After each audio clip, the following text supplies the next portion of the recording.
¿Qué tal? Estamos en Infocadem Online y el día de hoy vamos a platicar de un tema sumamente interesante y además está de moda, las plataformas digitales y su regulación, y nos acompañará un experto para platicarnos del tema. Quédese con nosotros, por favor.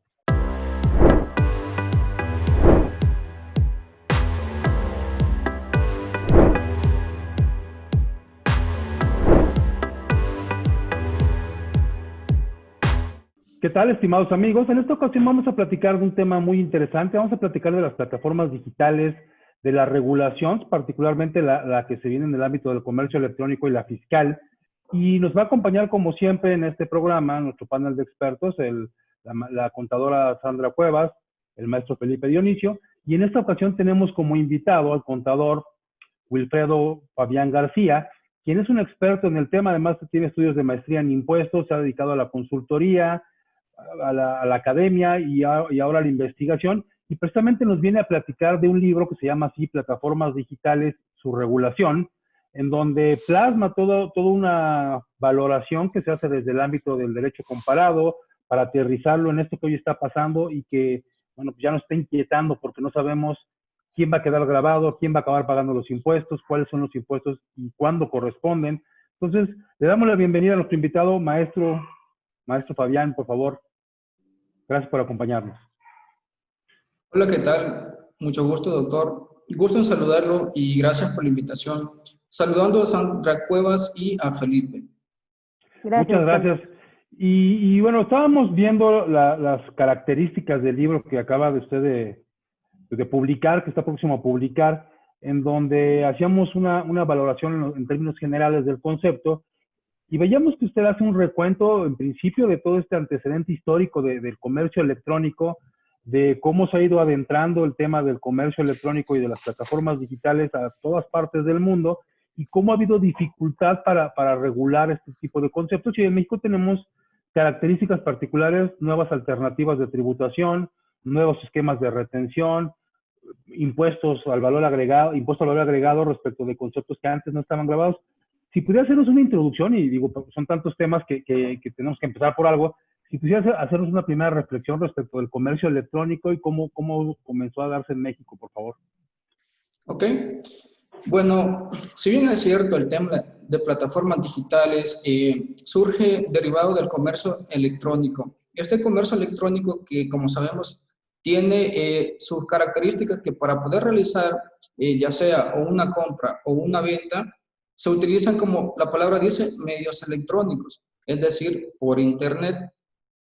Si bien es cierto, este comercio electrónico adopta temas del comercio tradicional, en donde, por ejemplo, encontramos la oferta, la demanda, pero hoy en día esa oferta y demanda no es ofrecido personalmente, es decir, que, por ejemplo, tú te vas a sentar con tu cliente, con tu proveedor, a negociar sobre la venta de ese producto.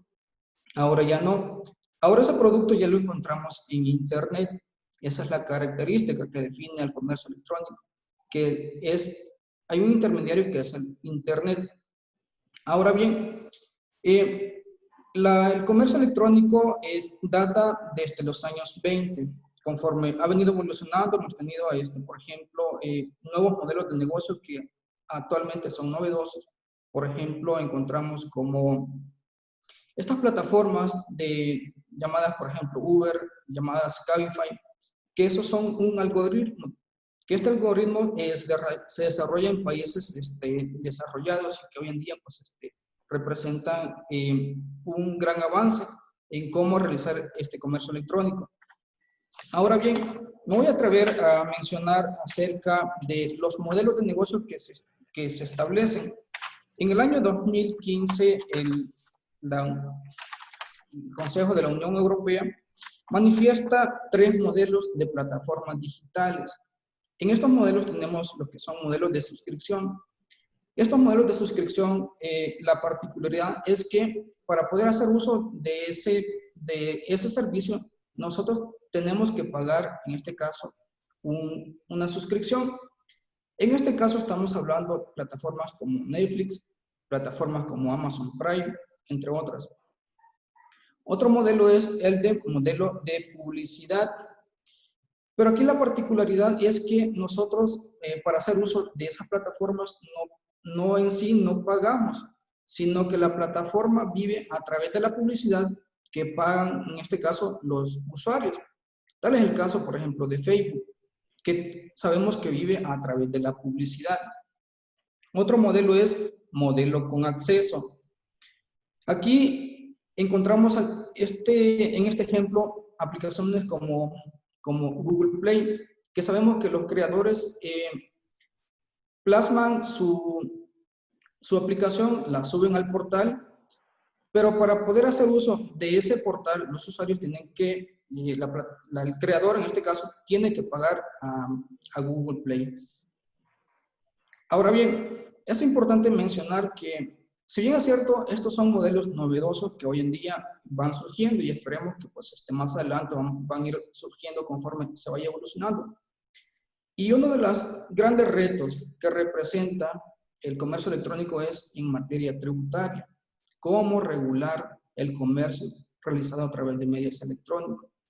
Encontramos organismos como la Unión Europea, como la OCDE, organismos que ya están trabajando y se espera que para finales de 2020 se llegue a una solución consensuada.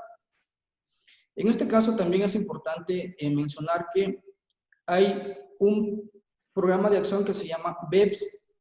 En este encontramos 14 acciones, pero si nos damos cuenta y hacemos el estudio, de la acción 2 a la 14, estas acciones ya tienen una solución. La única que no tiene la solución es la acción 1, que hace referencia al comercio electrónico. Es decir, porque no se ha llegado a una solución consensuada, es decir, todos los países. Es así que, como mencionaba, organismos como la Unión Europea han presentado diferentes iniciativas. Encontramos iniciativas del impuesto sobre servicios digitales. ¿En qué consiste esta iniciativa? Consiste en cobrar un 3% a estas empresas que forman parte de la Unión Europea. Ahora bien, por lo que respecta a México, en el año 2018 se presentó una iniciativa de impuestos sobre servicios digitales, del cual considero que esta iniciativa podría tener más adelante su vigencia. ¿Por qué? Entonces, nos encontramos con un problema que no es mexicano, es un problema de orden internacional, es un problema que, según comenta, no ha encontrado solución. Desafortunadamente, tenemos que hacer un primer corte. Vamos a hacer este primer corte y regresando, esperamos que nos siga platicando de las soluciones que se empiezan a encontrar internacionalmente al comercio electrónico y cuál es la orientación que comenzará a tomar México. Quédense con nosotros, va a estar muy interesante. No te vayas, en un momento regresamos a Infocadem Online.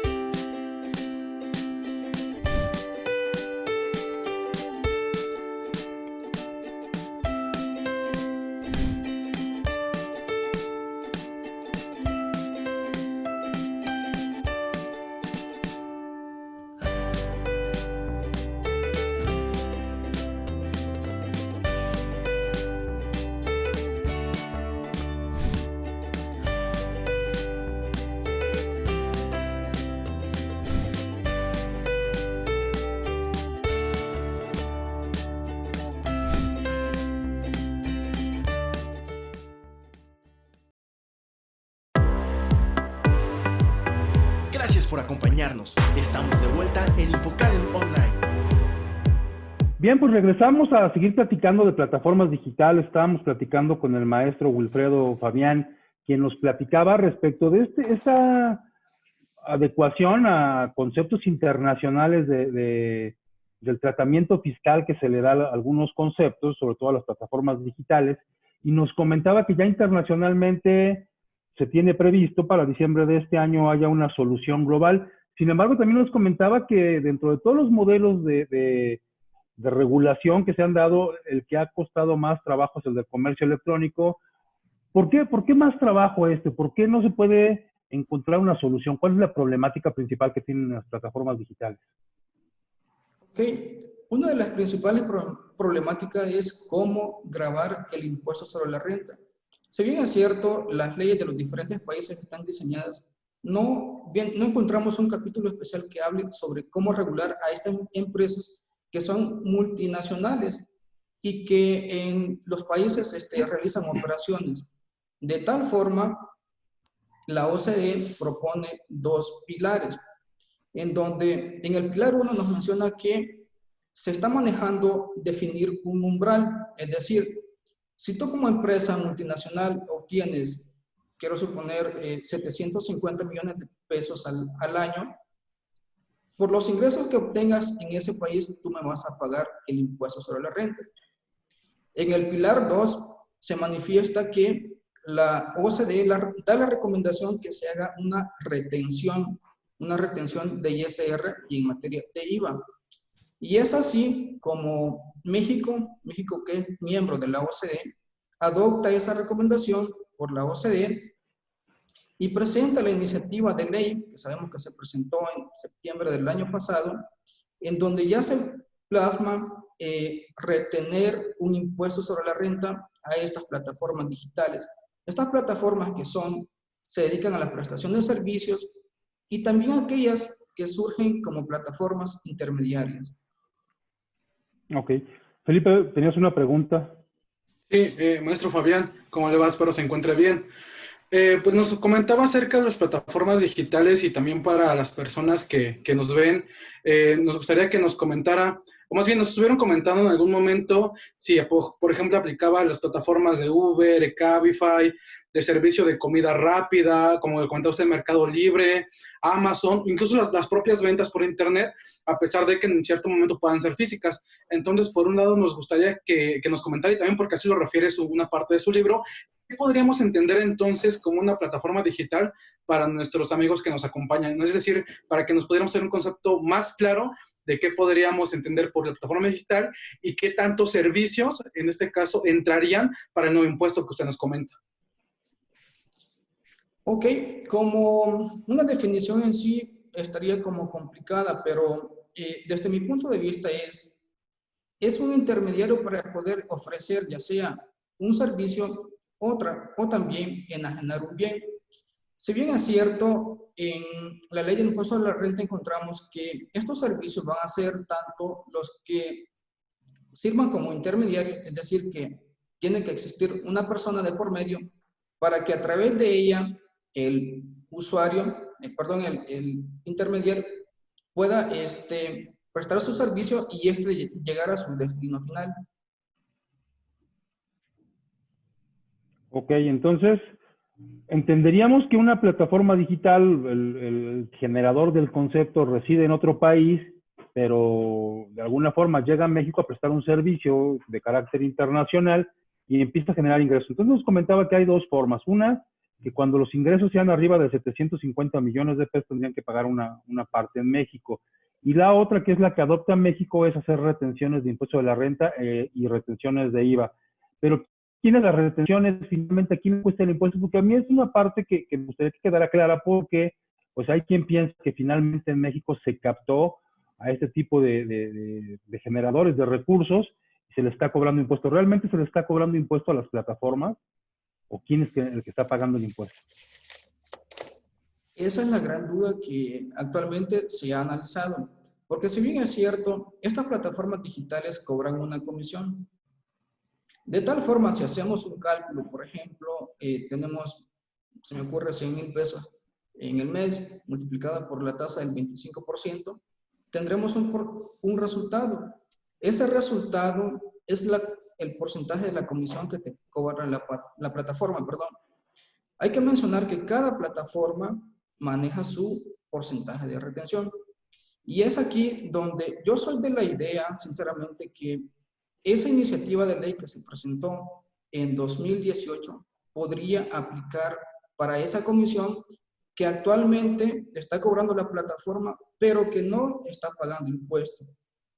De tal forma, esta plataforma se está viendo beneficiada aún, pero lo que se supone es que pague el impuesto. Entonces, lo que México hace es que a las personas físicas que usan esa plataforma se le haga una retención que, como sabemos, la encontramos en el artículo 113A en sus fracciones primera, segunda y tercera. Y en materia de IVA también sabemos que existe el 50% de retención. Ahora bien, cuando a la plataforma digital no se le manifieste el RFC en materia de ISR, la retención será del 20%. En materia de IVA será del 100%, es decir, del IVA efectivamente trasladado. Y es aquí, como vuelvo a repetir, soy de la idea que esa iniciativa que se presentó en el año 2018 considero que podría tener vigencia o retomar en este caso los legisladores en el año siguiente. De tal forma, no es un impuesto sobre la renta, sino que es un impuesto adicional. Y este impuesto adicional ya lo están aplicando países europeos, que, por ejemplo, dependiendo del país, así es el porcentaje. Encontramos, por ejemplo, países que pagan el 3%, el 7%, etcétera. Ok, Sandra, ¿querías comentar algo? Claro que sí. Maestro Wilfredo, de antemano, pues muchas gracias porque al respecto hay demasiadas dudas, hay muchas cosas que al contribuyente aún no le queda claro. Y este libro que nos viene a presentar hoy, sin duda, me parece una herramienta muy importante para el tema. Entonces, yo lo que quisiera nada más dejar claro es que estas modificaciones que entran en vigor a partir del 1 de junio son únicamente para personas físicas, ¿correcto? Sí, exactamente. Y vamos a dejar la pregunta, por lo pronto se nos llegó el segundo corte, vamos a hacer un corte y regresamos para seguir platicando y para ver quiénes son los sujetos de este gravamen. Quédese con nosotros. No te vayas, en un momento regresamos a Infocadem Online.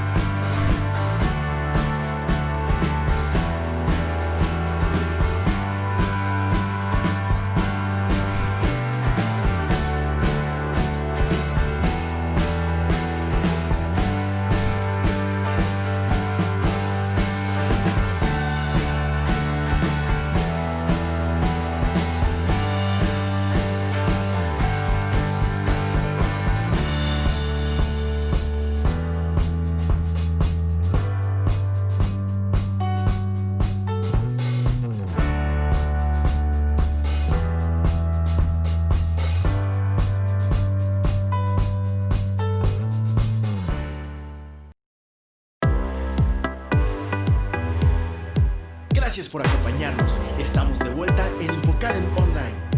Bien, estamos de regreso y estamos platicando con el maestro Wilfredo Fabián y nos comentaba, a pregunta de la contadora Sandra Cuevas, ¿quién está grabado finalmente, la persona física o la persona moral? ¿A quién se le extiende el gravamen? ¿Quién tiene que pagar el impuesto? ¿Sobre quién recae la carga tributaria en este tipo de eventos? Porque además, bueno, su libro tiene esa consideración que le añade una serie de casos prácticos para momentos específicos del concepto. Ok, antes de iniciar en esta sesión, me gustaría aclarar algo que comentamos al inicio. Si bien es cierto, mencionábamos que la Unión Europea actualmente está realizando trabajos para poder grabar lo que es el comercio digital, pero en una de las frases mencionábamos que cierta cantidad era de la OCDE. Sin embargo, lo que estipula la Unión Europea es los 750 millones de pesos. Es decir, que las empresas a nivel mundial, si obtienen 750 millones de euros, y en los países miembros de la Unión Europea, sus ingresos son de 50 millones de euros en el año, en ese caso estarán pagando ese 3% que se llama impuesto sobre servicios digitales. Pero como mencioné, esa iniciativa es de la Unión Europea. Ahora bien, entrando a la pregunta que me hacía, sabemos que esta reforma va orientada a las personas físicas, es decir, esa retención de ISR que mencionábamos, la va a hacer la persona moral. Y esa retención se lo va a hacer a la persona física. De tal forma, la obligada a pagar la retención tanto de ISR como la de IVA, es la persona moral, es decir, la plataforma digital. Y una de las obligaciones para poder hacer esa retención de ISR consiste en que esta plataforma digital se debe de inscribir en el RFC. De tal forma, hemos visto en redes sociales que actualmente plataformas como el mismo Uber, la semana pasada ya se dieron de alta en el RFC. En el caso de Didi, Amazon, ya son plataformas algunas que ya estaban operando.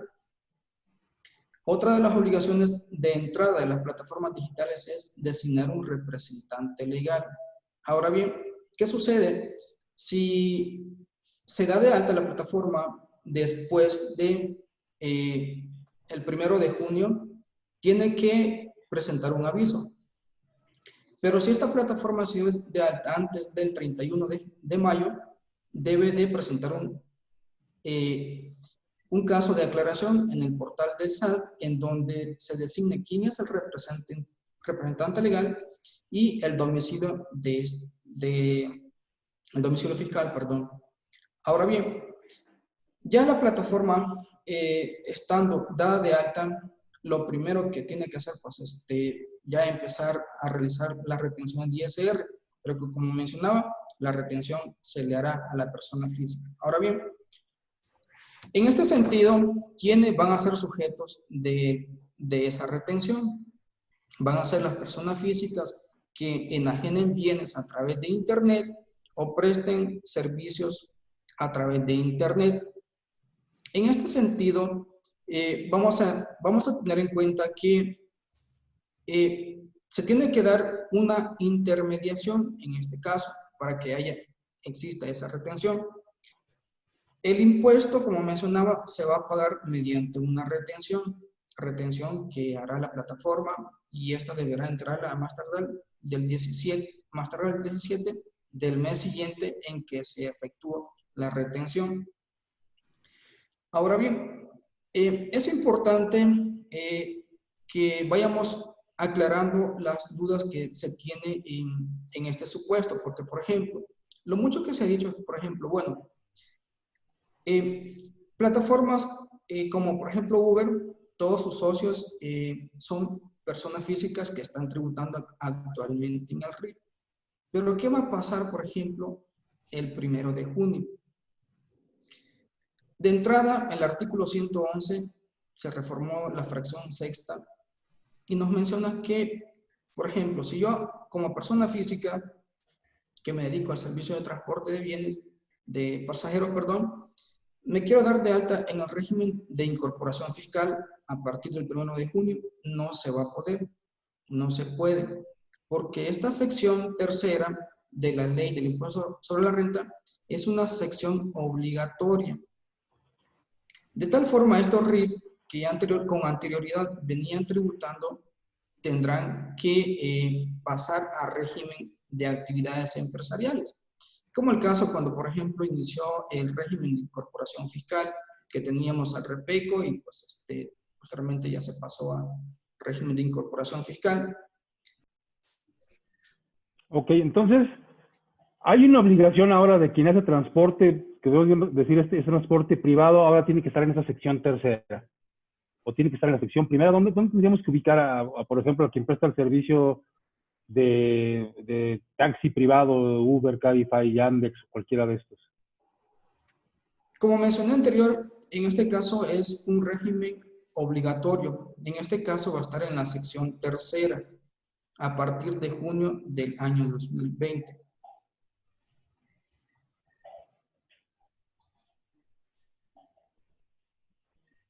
Ok, ¿y ahí cuáles van a ser las características de tributación? Ok, bueno, aquí es importante mencionar que el artículo 113A, en su párrafo último, nos menciona que va a existir una retención definitiva. Pero aquí es muy importante aclarar que esa retención definitiva se va a considerar cuando los ingresos exclusivamente provengan de esa plataforma, es decir, el 100%, y que esos ingresos no rebasan de 300,000 pesos en el año. Entonces, en ese caso, vamos a tener la retención definitiva. Otro caso, tú como chofer puedes tener ingresos por salarios, intereses y arrendamiento, pero de la misma forma que esos ingresos no rebasan de 300,000 pesos en el año. Sí. Maestro, lo voy a interrumpir un momento. Creo que hay muchas dudas particulares porque además son plataformas con usos diferentes, los que sirven para enajenar bienes, los que sirven para prestar servicios, para transportar gente, y cada uno tiene un tratamiento específico y creo que en su libro lo explica de una forma muy amplia. Entonces, me voy a permitir comprometerlo para un segundo programa en donde veamos casos prácticos. Además, Sandra y Felipe se quedan con las dudas ahí pendientes. Entonces, si nos hace favor, lo voy a comprometer para que nos platique caso por caso, para que nos platique de las plataformas de automóviles, para las de plataformas digitales de películas o de streaming que le llaman, para los que nos sirven para vender, y ojalá nos pueda acompañar y platicarnos del tema. Por el momento, pues, le agradezco mucho su tiempo, las explicaciones que nos dio, y los invitamos a que nos sigan acompañando en este programa que es para que usted resuelva sus dudas fiscales. Gracias por acompañarnos, gracias maestro, gracias Felipe, gracias Sandra. Gracias.